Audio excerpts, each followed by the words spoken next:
Welcome to Purphoros, the bronze-blooded. As far as our opening hand goes, we've got Crow Mox on Pirate's Pillage. This is a lot of mana and some card draw and Mirror Works. We're going to keep on this one. This is a very risky hand to keep with a brand new deck, but I'm going to hope that this works out. Yeah, just having Mirror Works in a deck like this and then having Staff of Nin to work towards with some card advantage, I think that sounds pretty good. So we're going to go keep a little bit of a risky keep, not going to lie. I mean, it's not looking that good.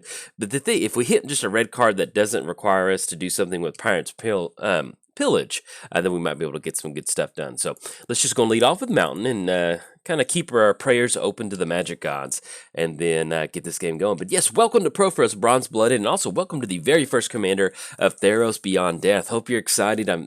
Obviously I'm excited about Athreos and Hound of Oh, there we go. Hit a Mountain just like nothing happened. So let's go and go Mountain, I think. Because we can go, because we want to make the land drop. We'll see if we can't get to Thrain Dynamo on its own without having to exile with the Crow Mox, and we'll pass the turn. But yeah, obviously Athreos, super excited about all the different Athreos builds to go for. But with Purphoros, I've always enjoyed a Pandemonium deck when I first got into Magic. And let's go nick those. And so that's going to be 1, 2, 3. We can go for Crow Mox, but we're not going to be able to. We'd have to go Crow Mox and go Thrain Dynamo.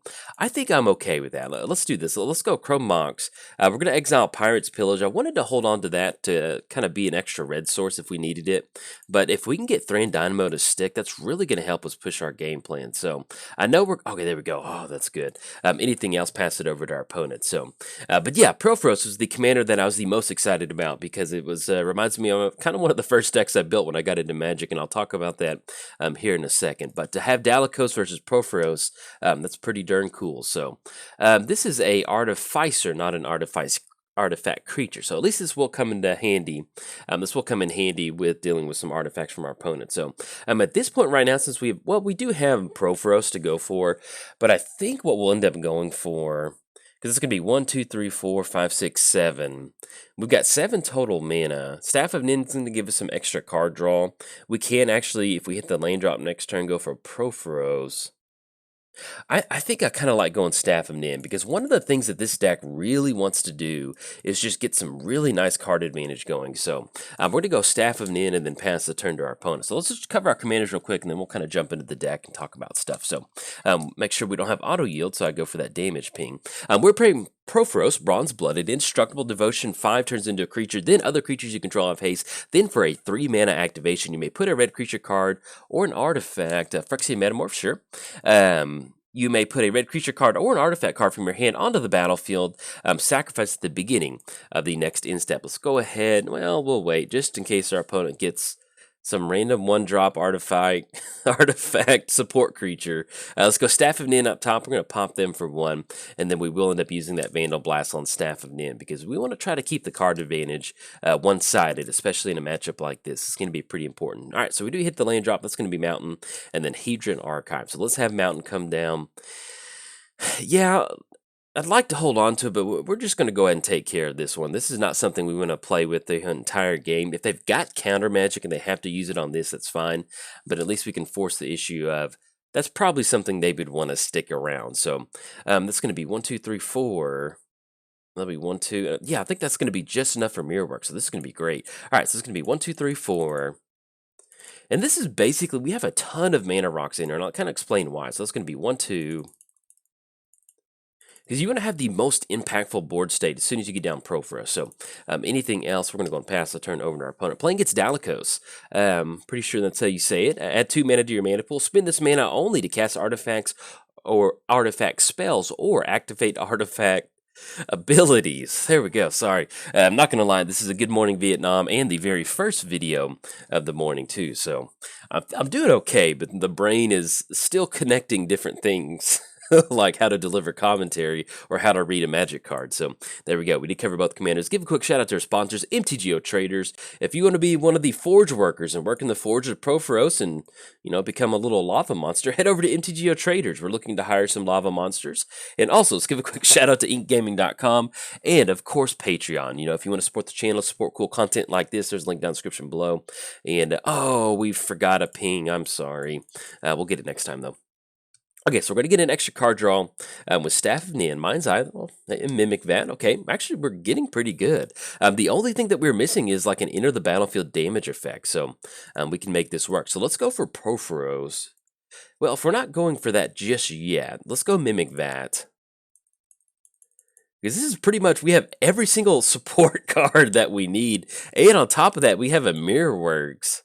Yeah, we can create a copy of Mimic Vat. Well, actually, no, we don't need to create a copy. Well, no, I think we will. Because we have just enough for Mind's Eye. Yeah, because if we make a copy of Mimic Vat, then we can still... And then we'll still just get down Mind's Eye, because at this point, we just can't pay that 1 mana to make a copy of it. That way, if we somehow get dueling whatevers, we can... get different creatures from Mimic Vat. So, not going to be able to pay for Mirror Works than anything else past the turn to our opponent. So, there we go. Covered our sponsors. It is officially free time. Let's have some fun. So, when I first got into Magic, one of the things that I really enjoyed about Magic was I found a card called Pandemonium. And Pandemonium is a 4 mana enchantment, 3 colorless, and a red. Can't pay for that. Sorry, Mind's Eye. And so, it says whenever a creature enters the battlefield, it deals damage equal to its power to target creature or target player. And so, or it might be just be any target, I can't remember, but at least creature or player. And I was just like, how do you make this work? This is really cool. I really enjoy this. And so and so I ended up building a Pandemonium deck. It was Cloud Post, because Cloud Post was kind of king of the casual room on Magic Online. And then I found all these big creatures. I found Leveler, I found Eater of Days, and so I just built this deck that could one-shot our opponent in 1 turn with Pandemonium, and it just felt so good. And I've never really had a Pandemonium deck since then, you know, and part of that is because it's a little hard. So we've got, let's give them the Royal Scions, because if they've got a blue card, we don't really want Force of Will to be online. So at least we'll get that popped up. But yeah, long story short, I hadn't really had a good Pandemonium deck. Whenever they released Purphoros, or at least kind of spoiled Purphoros, I was like, hey, there's our new Pandemonium deck. I'm super excited. So there we go. Staff of Nin, we're going to use that to pop Karn for sure. There we go. But we got some good stuff to go over Purphoros next turn. We've done oh, dang it. We have to discard a card with sort of Feast and Famine. Oh, that's a bummer. Okay. We have to get rid of that. Hopefully, that's going to treat us pretty well with the Staff of Nin trigger. Forgot about that sort of Feast and Famine trigger. All right, they're going to go for the Royal Scions. Go to get that crossed off, and then draw a card, discard a card, and then we'll go for, I guess we'll see which one we want to pop with Staff of Nin. The only good thing is that at least we have a little bit of card advantage next turn with Mind's Eye being set up, so that's going to be pretty good. And let's go for Staff of Nin, and I guess if we're trying to keep them under control, we'll just end up popping the Royal Scion, I guess, because that's something that we can just slowly work towards, or at least we don't want to get to that ultimate. All right, so they will redirect that over to Spell Sky, so yeah, that's fine. We can live with that. All right, it's going to be 1 damage over to Spell Skite, and then we draw into Rupture. Let's see if we hit a creature, Hour of Devastation. Well, that is something that is definitely welcome, because that allows us to kind of clear up the board state. So let's go for a counter spell test first. Let's go for Purphoros. That's going to be 1, 2, 3.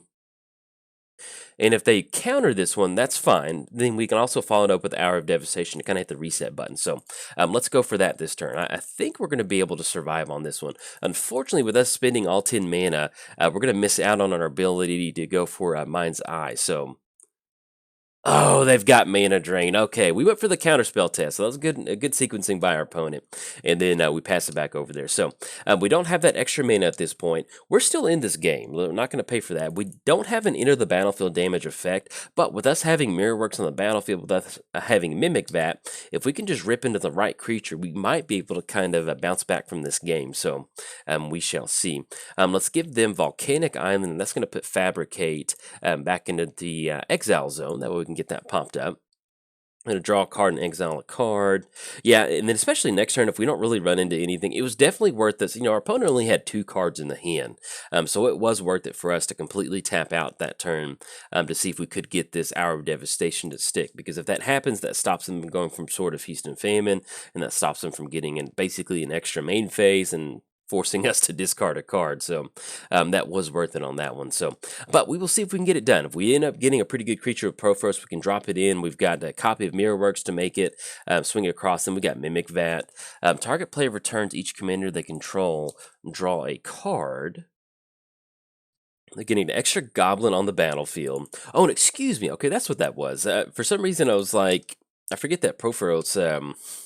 When it turns into enchantment, my brain literally just leaves it as an enchantment. I forgot that it was an actual creature. So, leadership vacuum. Yes, that does get it sent back. So, they will be swinging in. That will be a put us down to 19. But to get Rupture would have been nice to hold on to, but hey, it's the end of the day. We have to discard a card, so that's going to happen. And that's going to be our instep. Let's go for a Staff of Nin trigger. We're going to go for the Royal Scions again, just to see if we can get that to stick. They're going to redirect, okay, fair enough. And next turn, we're going to do some digging. If we don't hit something nice with Staff of Nin and our draw step, then we're going to have to find some sort of duplicate. Okay.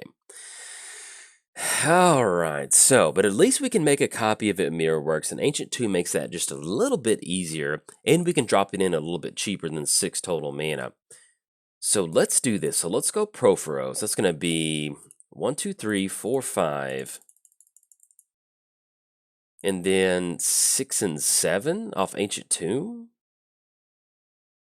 Because we need to leave up at least 2 mana to make a copy of Duplicate. All right, so we're going to Purphoros into the battlefield. We can still drop it in. Yeah, that's going to be enough for us to drop Duplicate in and still go for the 2 mana activation of exiling both of those. And we should be able to dodge a combat step. Now, we are looking at a -8 from the Royal Scion, so that's going to be something that we're going to have to watch out for. But at least we do have an extra turn at this particular time. Now, one of the things that we want to do is if we want to get rid of the Sword of Feast and Famine Kobold, what we can do is we can at least target, well, yeah, because they can always redirect both of these triggers over to Spellskite, now that I think about it. And no, we're not going to pay for Mind's Eye, because we do want to be able to drop in a creature, at least kind of force some sort of issue. At least if we do have Duplicate on the battlefield, we're going to force them to go for Spellskite to get rid of it, and then we can at least have a creature that's going to block on Kobolds, even if we don't get them to be exiled, so that'll be okay. All right, opponent's going to go for Fabricate, so let's see what we got going on with Fabricate. Okay, and they're actually going to end up going for Batterskull. And let's see how they decide to play this one out. I guess technically we can exile the Germ token. And they're actually going to give the Germ token, it's going to be 6/4. So let's see.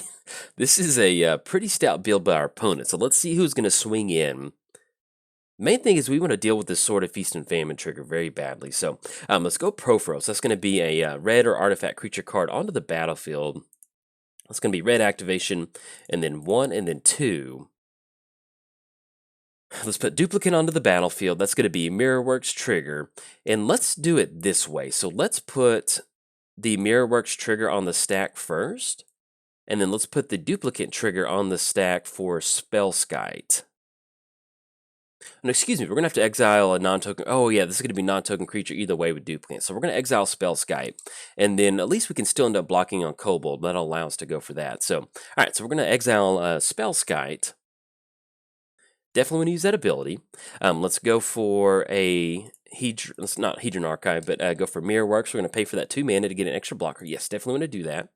And we're going to exile Dalakos. And then let's go for the block. We're going to block on definitely on Sword of Feast and Famine. And I guess it's going to have First Strike, Lifelink, Trample, and Vigilance. So I guess at this point, we'll just end up blocking. It's going to be a 2/3. It has Intimidate. Guess we still just go ahead and toss Duplicate because this is going to be... Actually, let's do it this way. All right, so we're going to have the actual Duplicate block on the Germ token, the token version block on Kobold. There we go. All right, so that's going to at least allow us to send Duplicate back with that Germ token. We can exile with Mimic Vat, and that's going to be pretty good. So, yes, definitely use that ability. That's going to give us Duplicate coming off of Mimic Vat. And I think, yeah, this is going to be a token... I guess technically, yeah, either way, that's fine. All right, so we're going to be able to toss that in front of Kobold. It's going to put us down to 13. And let's get this crossed out, and then hopefully we can do something with the Staff of Nin. Yeah, actually we can. Let's do this. Staff of Nin on the Royal Scion. That's going to knock them down on Loyalty. Put them down to 7. And the Duplicate's already been sacrificed, so we're at a pretty good spot. So let's see what we rip into. That's going to be Staff of Nin. We might end up going for Hedron Archive this turn just to get something... going on our side. Ooh, Fault Line. Okay, so we have Mountain come down. So we go Fault Line for 4. That's going to get rid of protection from black and green, Nim Death Mantle. We've got 2 swinging at the Royal Scions. Yeah, I think we still end up going for that for 4. Fault Line for 4, then hopefully hitting something off of Royal Scions. Yeah, let's do that. That's going to be 1, 2, 3. Either way, this game has been a ton of fun. So we're going to go 1, 2, 3, 4. Deals X damage to each creature without flying in each player, which we can survive that. It's going to clean the board up. It's going to get rid of our duplicate token, but we're going to have haste. That's going to be the main part. So we just want to clean all this up. So none of the creatures have flying. It's going to get rid of those tokens, get rid of Nim Death Mantle, make them to where they just don't have anything for Sword of Feast and Famine. Clean that up. Let's go for a Hedron Archive. Crack, because that's going to be 1, 2, and then we still have 3 to drop something in. Yeah, let's do that. Or what we can do is we can actually mimic that. It's going to be a 2, 4. That's going to be 1, 2. So 1, 2, 3, 4, 5, 6, 7. So we go for a 3 and then a 2. That's going to give us a little bit of extra mana to kind of work with. Because that's going to be a Mirrorworks copy, create a non-token creature. So that's only going to be 2, but we've kept our, yeah, I think the Hedron Archive is still the better line of play to go for. All right, so we're going to go 1, 2. We're going to cash in 2 card draw.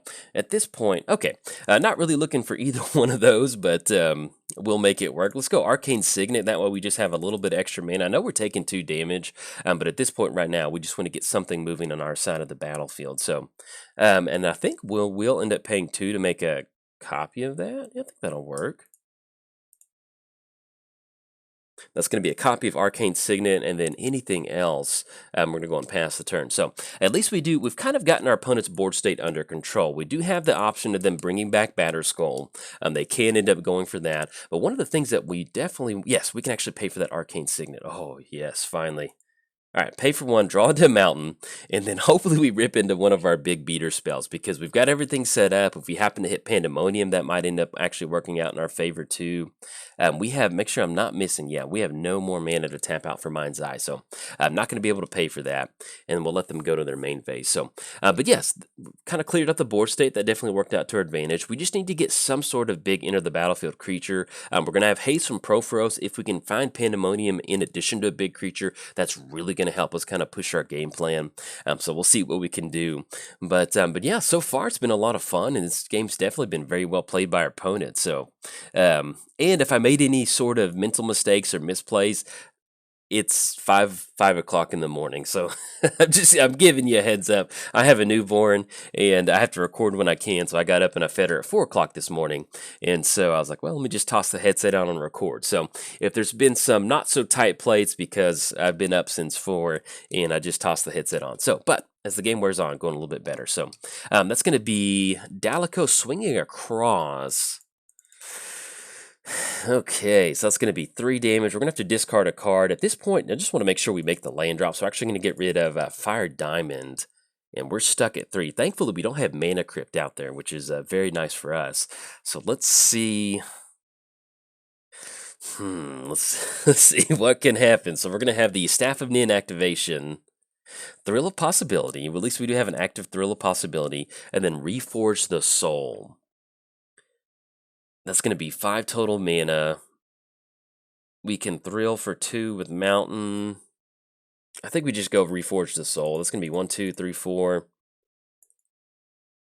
Yeah, I mean, it helps our opponent out, but at this point, we just need to get something moving on our side. Even if they have counter magic, we just need to get something going. All right, so we're going to go for Reforge the Soul. Let's see if this is going to work or not. We still have Thrill of Possibility to go for. Okay, so we're going to flash in Shimmermere, okay. In response to Reforge the Soul, we're going to flash in Shimmermere. And that's going to be Mind's Eye, Panharmonicon, Chaos Warp. Okay, so if we want to cash in some card draw, let's get these triggers up here. Because we need to leave up at least 5 total mana. That's going to be 1, 2, 3, 4, 5, 6, 7, 8. So we've got 8 mana, so we can actually kind of work with... Yeah, let's start digging just a little bit deeper. That's going to be another Mountain. Let's go one more Signet. Warstorm Surge, okay. And we're not going to pay for the rest of these because we do need this mana. So click OK. Click OK. Okay, so let's have the land drop down for the turn. That's going to be Mountain. And so at this point, we can drop in Metalwork Colossus and have it be a copy of it. They do have Shimmer Mirror out there. So it's going to be 1, 2, 3, 4, 5, 6, 7. We've got 7 total mana. Okay, so if we want to set this up, we do have Chaos Warp on our opponent's creature. Because I don't know if we can close it out this turn. We are looking at Royal Scions for -8, so we almost need to deal something with Royal Scions. So let's do this. So we're going to go Metalwork Colossus. That's going to be 1, 2, 3. But that's going to cut us off Chaos Warp. Let's have it enter the battlefield. And then, yeah, I just think either way, between the Royal Scions and our opponent swinging in with Sword, Feast, and Famine, I'm not sure if we can get this done. At least we're going to get Ancient Tomb going. Let's just do that. So, yes, we'll pay for that 2 remaining mana. We've got double Metalwork Colossus. Let's go and swing in for 2. We got really close. We're at turn 10. We might have been able to close this one. I guess we can technically, yeah, either way, they're going to have it on the back end. So we'll go and swing in for 20 at our opponent. I mean, we can't really stop Dalakos. They've got Royal Scions going for the ultimate. So good game to our opponent. Unfortunately, we're not going to be able to get it on this one. They're going to get it. And it just happens sometimes. That's the way Magic goes. So at least there's a lot of good back and forth. And like I mentioned, if I did mess up somewhere along the game, if I could have sequenced something better, just early morning recording leads to some goofy board states sometimes. So pass it back over to our opponent and then tell them good game. So there we go. But we got a good showing of Purphoros. Unfortunately, we didn't hit Pandemonium as quickly as we wanted to, or something like Warstorm Surge. You can definitely see where we've got all the things set up perfectly. We've got all the mana rocks, we've got Staff of Nin going for, and we've got Mirror Works that's going to allow us to go for the extra activations once they enter the, not technically activations, but extra copies. So you can imagine if we have Warstorm Surge down that turn, if we hit this early, let's say we hit Warstorm Urge earlier, yeah, we're going to draw into that, why not? I'm not sure what we can rip that'll help us, but we'll draw into it. So imagine we do have some sort of enter the battlefield damage effect or multiplying effect. We end up going for Warstorm Surge. That's going to be 20 damage to our opponent. Then we have 2 hasty creatures going to be swinging in for 20 damage. Very nice deck. I'm definitely, yeah, and especially Mirror March, especially if we didn't kind of flood out on some of these lands a little bit earlier in the game, game might have been a little bit different, but that is how Magic goes. That is, exactly. There we go. Opponent's going to go for the Flavor Win with Royal Scions. Good game to our opponent. That was very nice and definitely enjoyed it very much. So we got a good base showing of what the deck's trying to do. Unfortunately, we just couldn't really get a lot of stuff moving on our side. So, but had a lot of fun. Can't wait to keep recording with Purphoros. And if you enjoyed the video, like and subscribe. Thanks. Bye. Welcome to Arasta of the Endless Web. I'm pretty sure that's how you say it, but that's how it's going to be for the rest of the video. So there we go. As far as our opening hand goes, yes, do we want to keep on this one? The Crossing Grip? Well, actually, no, I'm not super wild about that. This is mono green versus mono green. We need to get some ramp going as quickly as possible. Yeah, I kind of like this a little bit better. We've got Prismatic Vista, we've got a card draw source, and then a late game card draw source. We will keep on this one. We do have to put something on the bottom, and I guess at this point we're just going to put lightning green since we are playing against mono green. So click OK. Let's go and lead off with probably, yeah, I think it's safe to go for Dryad Arbor. Yeah, we'll have Dryad Arbor come into play, and then anything else we're going to pass turn over opponent. But yes, welcome. Hope you're excited for some mono green control in a way, however you want to say it. Either way, it's going to be pretty cool. I'm excited with this build, or it's going to be cool to talk about it. Let me rephrase that. So let's lead off with Forest. Let's go for ourselves 3 visits. There we go. Grab ourselves another forest, and then anything else, pass the turn over to our opponent. So we're playing Arasta of the Endless Web. Reach, whenever an opponent casts an instant or a sorcery spell, create a 1/2 green spider creature token with Reach. Playing against Nissa, Vastwood Seer. Nissa, whenever Nissa enters the battlefield, search your library for a basic forest card, reveal it, put it in your hand, then shuffle your library. Then whenever a land enters the battlefield, if you have 7 more lands, exile Nissa, she turns into a planeswalker. Alright, so we run into Worn Power Stone. Yeah, that's actually going to end up being pretty good. We could go Tireless Tracker, but I kind of like going Worn Power Stone. That's going to get us ahead on mana. That's going to allow us to go for our commander. And at the same time, we've got an open Prismatic Vista with Tireless Tracker, which should work out. So, and also, once we get down to Doubling Season, we might want to try to set up a Doubling Season because that's going to give us double the tokens. And so that'll end up being a pretty good bet. But we did cover both commanders, and then Nissa turns into a planeswalker that is going to be +1. Reveal the top card of your library if it's a land card, put it on the battlefield, otherwise it goes in your hand. -2, get a legendary full 4 elemental, and then for a -7, untap up to 6 target lands. They become 6 elemental creatures. They are still lands. So, all right, we're going to see Reclamation Sage blow up a Worn Power Stone. But we're still doing okay. We've got 4 mana, and we've got some stuff to move around on our side. We could even go for, if we hit the land drop, we go for Gurk Wildspeaker, which actually may not be that bad against some 2/2s and a 2/1s. And so we'll see what can happen. So Arachnogenesis, 1, 2, 3, 4. Yeah, let's just go for Arasta. I think that sounds like a pretty good plan. We do want to set up Doubling Season. This isn't a super heavy Doubling Season deck, but if we can have it happen, it's one of those things where if we can get Doubling Season down and then we can just take advantage of it from the rest of the game, that's going to be a pretty good option for us. So our opponent is down to 3 cards in their hand, so hopefully we can cash in some Arasta, or at least hit a land next turn. That'll end up being pretty good for Doubling Season, get those tokens going. So let's give a quick shout out to our sponsors, MTGOTraders. If you're going to go check out her web, head over to MTGOTraders. You can get in the web, and then she'll release all of her little younglings, and then they'll come and feast on your body, and they'll grow up to be big spiders, and it'll just be a fun trip for everybody involved. So head over to MTGOTraders. Also, give a shout out to ingaming.com/Jolt. They have a ton of playmats over there. So if you're in the market for a custom playmat, whatever that may be, make sure that you head on over there and treat yourself. And let's cover that last part in just a second. It's going to be Worldly Tutor. Okay, so we go Tireless Tracker. I doubt we're going to see our opponent swing in since we do have a 3/5 over there. So that's basically a given. Tireless Tracker is not going to do much, but we can at least Tireless Tracker and still end up going for Worldly Tutor. Yeah, I think that's going to be pretty good. So let's have Tireless Tracker come down. And then with Worldly Tutor, we'll decide exactly what we end up going for.